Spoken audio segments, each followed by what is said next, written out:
make a tincture with a glycerin. And so tincture is also something that you can make with elderberry. So I also take the elderberry syrup and make it into gummies. And then you can take the gummies. Children love the gummies, but I also have adults that really love the gummies too. So let's talk a little bit about elderberry. So many studies, there's been a lot of studies done about elderberry. It can prevent and reduce the symptoms of upper respiratory viruses. It's been shown to inhibit the virus's ability to penetrate a cell wall, which then stops its ability to replicate. That's pretty important. It's a great preventive herb. I can't stress enough, just a little bit of elderberry through the winter, through the fall and the winter and the spring. Each day can help prevent illness. It prevents that. It's immune modulating. This is a very important factor. It modulates the immune system. So if you've got an immune system and you're trying to balance it, a lot of herbs are great for balancing that immune system. And so that's what immunomodulating means.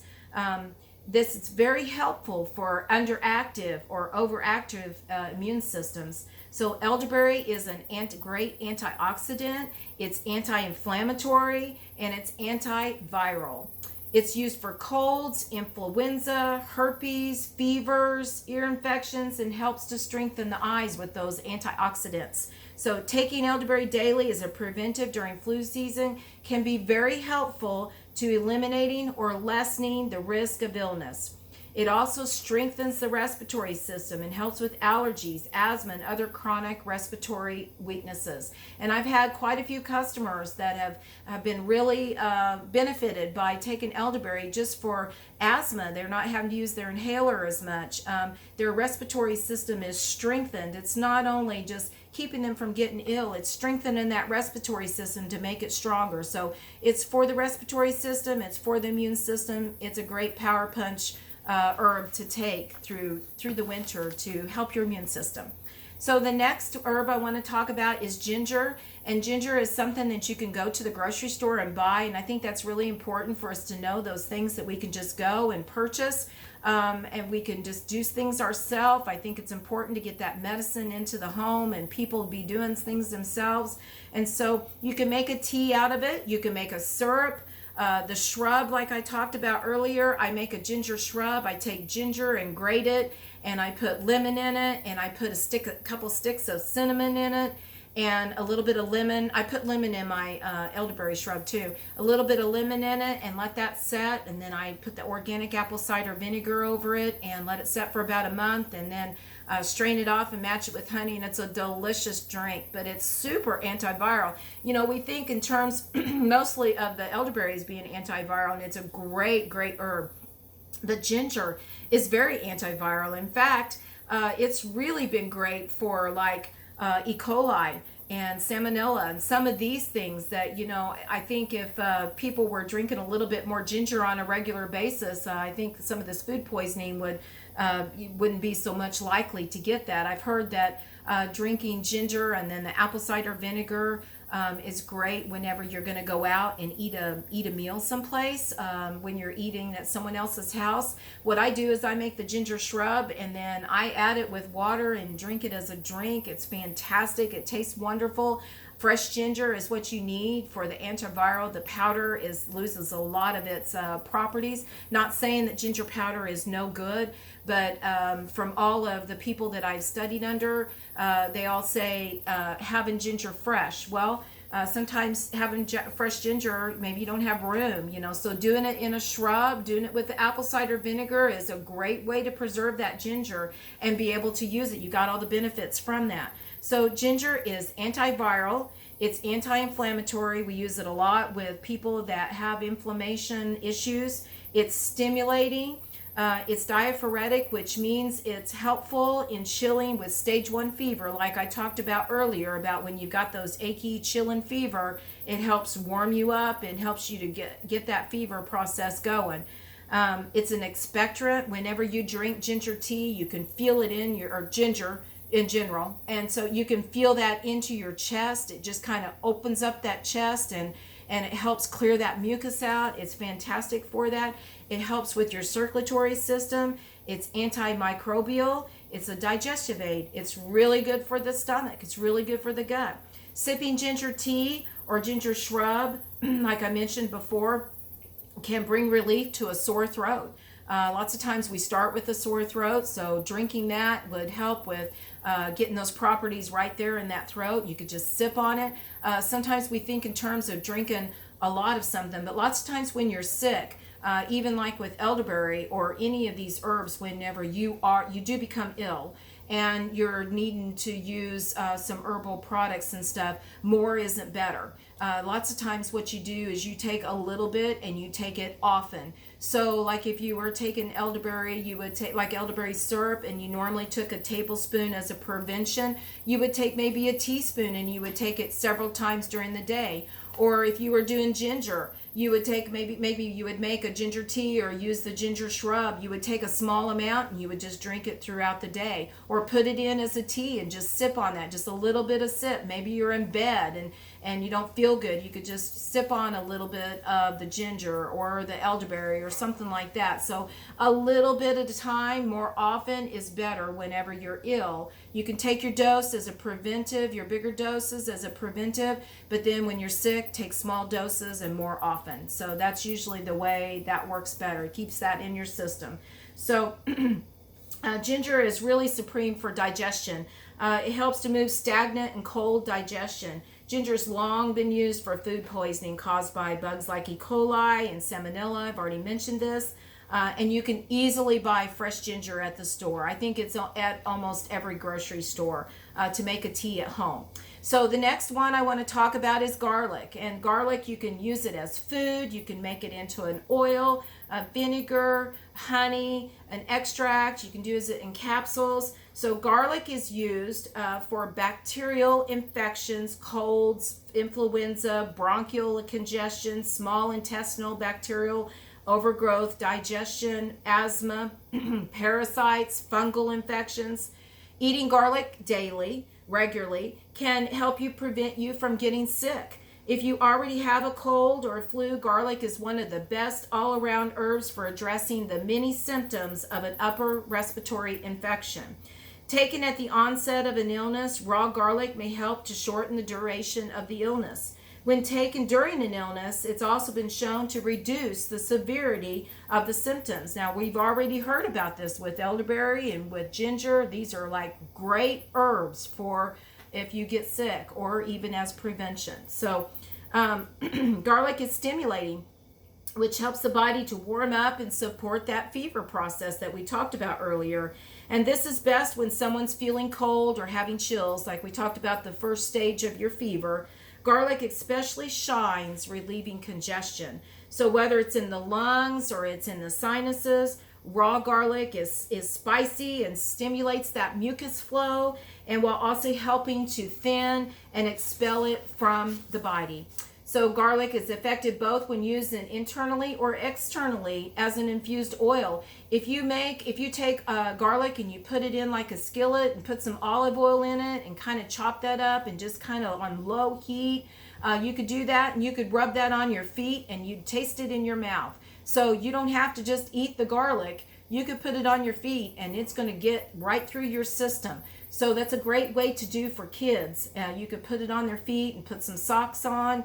They're going to smell a little garlicky, but it's going to help them with their system. So this is a great way to do that.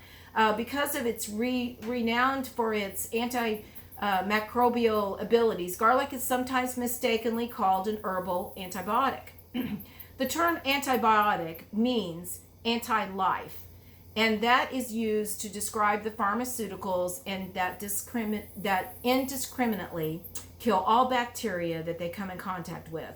While garlic has a significant effect against many pathogens, you would have to eat an incredible amount of it to kill healthy gut bacteria found in your digestive tract. So it's not going to do that like the antibiotics will. In fact, garlic actually provides prebiotic food that supports the healthy gut flora. Here we're talking about that healthy gut flora again.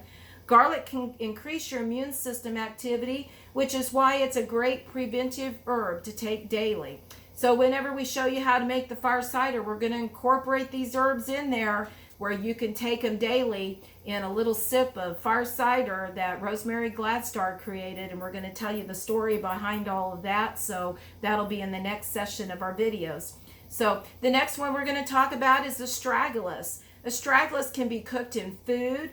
It can be used as a powder, a capsule, a tincture, a tea. Astragalus is a really mild tasting herb, and it's used for the immune system. It's really used for the immune system dysfunction, for people that have frequent colds and flu, HIV, cancer, fatigue, asthma, these types of things. It shines in those things. It's typically used as a decoction, as a tea, and a decoction means that you simmer it. You're not just like pouring hot water over it. That's called an infusion. So you would like put it in your soup.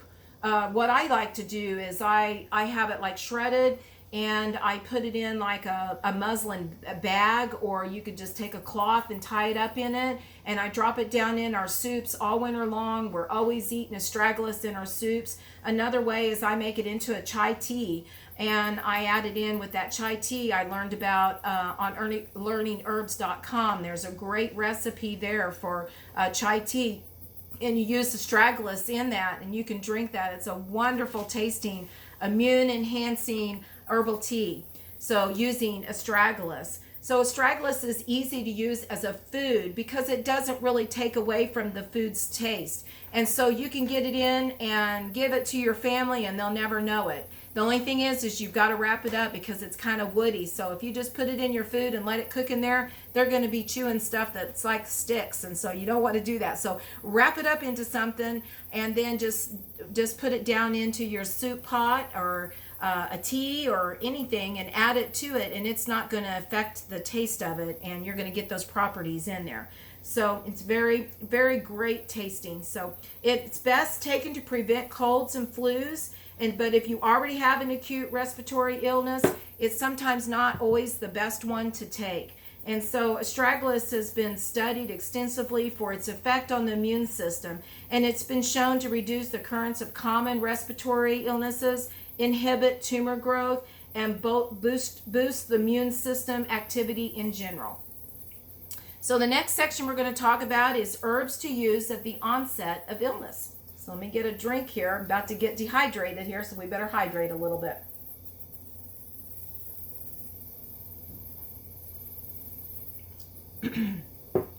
Okay, there's many herbs that we can use that will support and relieve the symptoms of an illness.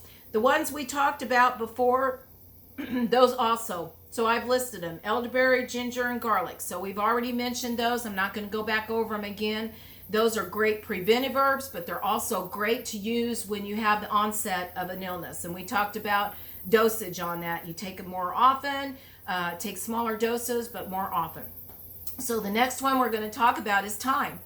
Thyme is a great herb to use for flus. We kind of overlook it, but it is great to infuse in honey, in vinegar. You can tincture it. You can put it in and steam, inhale it. You can use it as essential oils. They're great also to use. You can make a cough syrup out of it. So thyme is used for infections, symptoms of colds and flu, fevers, sore throats, coughs, urinary tract infections, yeast infections, topical and fungal infections, toothaches, congested sinuses, whooping cough, mouthwash. You can gargle with it. That's quite a bit of stuff. And just a little herb that we can grow in our gardens. We can grow in a pot in our house throughout the winter. Thyme, you can dry it, and it works good dried. You don't have to use it fresh. It's just a great herb to have on hand. It's something that you could buy at the store. If you wanted to buy thyme, you could buy it at the store, but it's a really easy herb to grow. I encourage everyone to have thyme growing in their garden. So thyme is a strong antimicrobial and has traditionally been used for many types of bacterial infections. It can be used in mouthwashes for minor mouth infections, a gargle made with thyme, fresh thyme infused into honey. It can soothe a sore throat. And so thyme has been shown to inhibit mechanisms that can make bacterial cells resistant to antibiotics. So that's really important. If you're using something that's going to that will help things, because lots of times we become resistant to those antibiotics, and so it's important to use herbs that's really going to help support our system. It's been used for a variety of symptoms related to colds and influenza for thousands of years. It's been used for a very long time.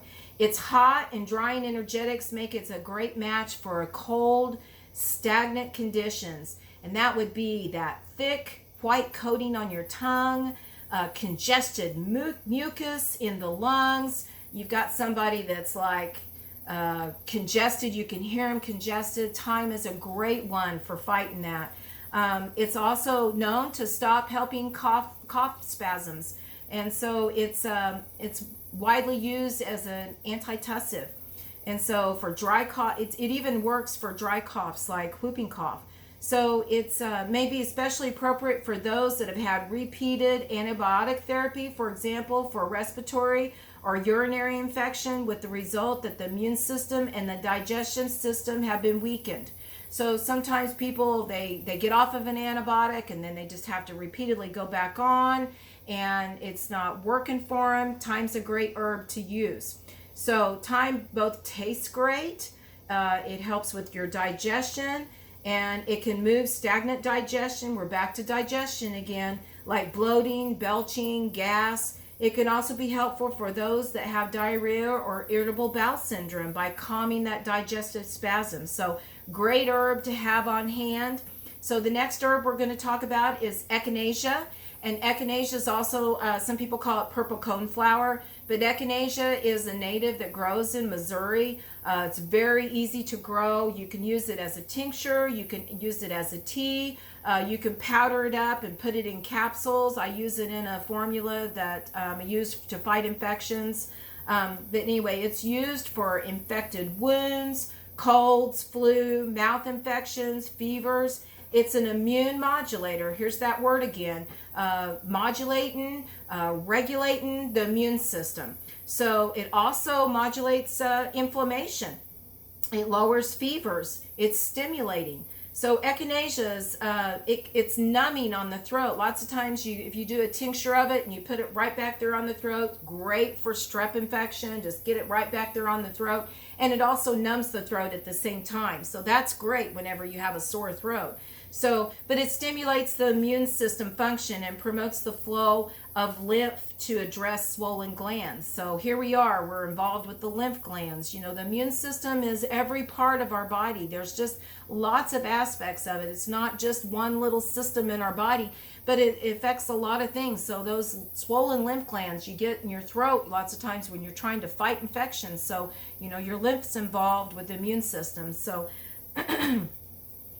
while Echinacea is most popular today for its ability to help with colds and flu, where it really shines is its ability to fight off infections. It can be used internally or externally for both types of infections. There's an old herbalist called Kloss, Jethro Kloss, and he had a formula, Kloss's liniment, and it has Echinacea in it. You infuse it in rubbing alcohol, so you would not take it internally. But it's great for infection on skin topically. So if you had staph or if you had a wound or something like that, it's got golden seal, myrrh, echinacea, a little bit of cayenne in it, all these things, and it is fantastic. So echinacea is used for externally also to fight infections, so not just inside also. So the other one we're going to talk about, herb, is marshmallow root. Now, we mentioned marshmallow root tea earlier when we were talking about fevers. So you can use it as a cold infusion. You can warm it up a little bit.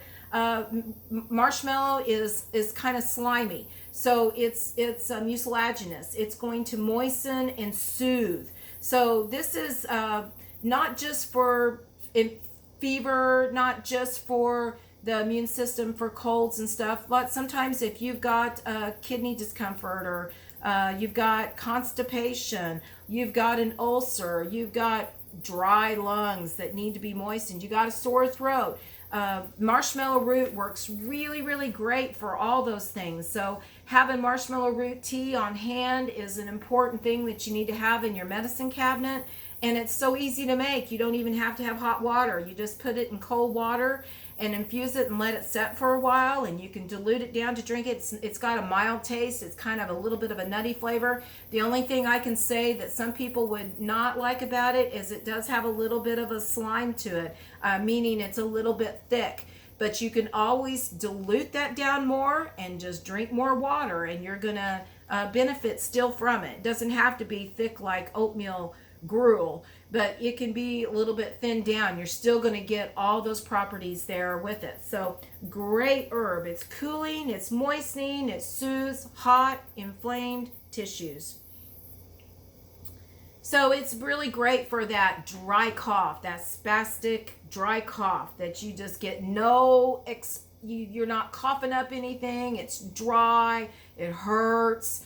So marshmallow root's really great for that. So that's a good thing to know.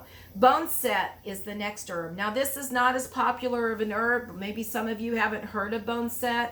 Boneset grows all over my place. I'm so tickled about it. I looked for years. I just wanted to find boneset, and then one day I realized I have it everywhere. It's growing everywhere when I finally identified it. So boneset goes back in history as being an important herb for influenza. It's used for fevers and colds and flu. It provides a slow and gentle perspiration for the treatment of flu, colds, and it aids the liver in detoxification to help clear the skin and relieve thirst and intermittent fevers. So the history behind it is it was used in the 1918 flu epidemic, and there was a factory where there was workers working in not great conditions, and they were packed in there working, and this flu epidemic was going around, and I think 3 or 4 people got the flu. And so what they did, there was a doctor there at that day and time, and he was using boneset, and he treated the rest of the workers with boneset and gave them boneset tincture 3 times a day, and not another employee from that factory got that flu that was going around, the 1918 flu epidemic that killed so many people. And that factory never had to close down due to that doctor giving all of those employees boneset tincture 3 times a day. So that's pretty amazing that it helped them to be able to get over that. So they all were able to continue to work, and they didn't get sick, only those 3 or 4 that got it. So that's an important herb to use. Maybe learn a little bit more about it. Licorice is the next one I want to talk about. You can make licorice into a tea, syrup, tincture, powder. You can powder it up. You can make little pastilles, which is like cough drops. Licorice has a long history of being used. It's used for coughs, viral infections, inflamed mucous membranes, fatigue, sore throat, asthma, and it synergistically makes other formulas work better. It's an herb that you put a little bit with other herbs, and it makes those herbs work better. So it's great in a formula. Some people think of licorice as that black licorice candy that you eat, and some people either love it or hate it. But licorice is a very important herb to use because it's very antiviral and antibacterial, and it's got those properties in it. That's a great one to use for the common upper respiratory infections. It magically erases a dry and irritating cough. It's good for a sore throat. I think there's a tea out there that you could buy just at the store that's called Throat Coat Tea, and it's got marshmallow in it. It's got licorice in it. It's a great tea to have on hand in your cabinet, and you start getting a sore throat. It's a great tea to drink, and it's got licorice in it, and it's got marshmallow in it, and those are important herbs when you've got a sore throat. It's great tea made by Traditional Medicinal Teas, and that's another company that got started by Rosemary Gladstar, my herbal teacher and mentor that I've studied under. So interesting how there's several companies that come from her beginnings of her herbal journey, and all the teas and recipes that she's made. So Throat Coat Tea has licorice in it, so it tastes great. I love it. So it's famously used for dry, irritating coughs that keep you up all night. And so it's been used both against pneumonia and tuberculosis. Licorice is an antiviral herb that is used for a variety of viruses, including hepatitis, herpes, pneumonia, and the common rhinovirus, which is actually what we get as the common cold, is called the rhinovirus. So licorice can be taken internally for viral infections and used externally on viral sores such as herpes lesions. So besides inhibiting viral replication, remember we talked about elderberry, how it helps protect the cell and keeps it from replicating. Licorice is another one that does it. So we're talking about a lot of herbs that do a lot of the same things, working great. But it can stimulate the immune system response to make it work more effectively to kill viruses.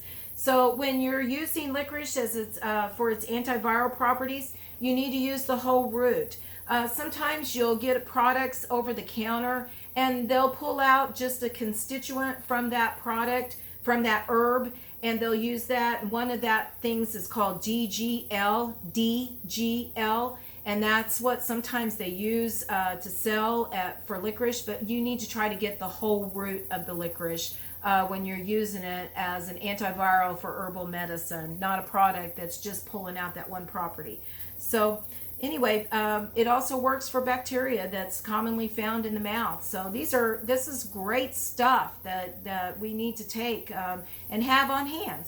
And so so at this time we're getting ready to go into the next video to talk about fire cider, and we're going to show you how to make something where you can incorporate some of these herbs we talked about for prevention, for the onset of illness. And we're going to talk about the history of fire cider. So I hope you will stay with me and continue as we talk about the healthy immune system. And thanks for joining me today.